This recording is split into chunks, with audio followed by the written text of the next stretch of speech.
So we're tasting the 2014 Tempranillo, which, as we mentioned previously, was the best red wine at the California State Fair in 2016. It's been some while since I've had the chance to taste this wine as well, and it's still one heck of a wine, and there's a lot of a mouthful of wine going on here.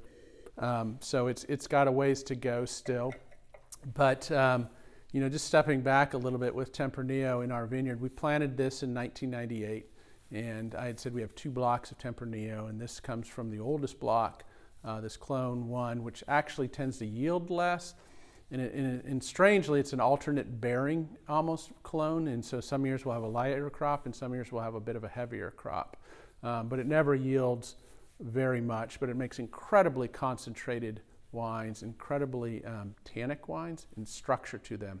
And I think that's what we get in our vineyard with Tempranillo, is we have a bit of heavier soils, and in the heavier soils, the ground stays a little colder in the season, and it holds the water throughout the growing season, and so it just builds structure in the wines, and this variety just comes bursting with structure every year. When we first taste them at harvest time, there's so much tannin in there, they are very mouth puckering, and so one of my thoughts with winemaking really is you kind of have to play to the variety in the vineyard, and not force a wine in a direction it doesn't want to go.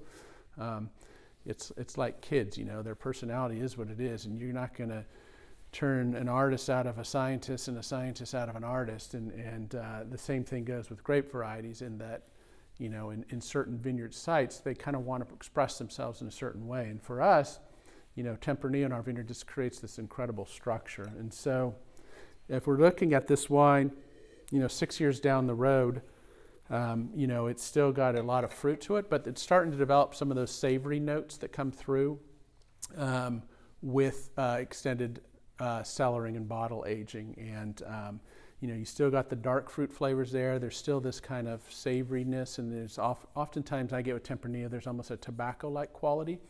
But this one also, there's these underlying chocolate notes to it too that I think really add to the wine and give it an incredible level of concentration. The color's starting to soften a little bit. You're starting to see a little bit more reddish hues at the edges of the wine in brick color, as opposed to those more vibrant purplish colors you get when we first bottle it.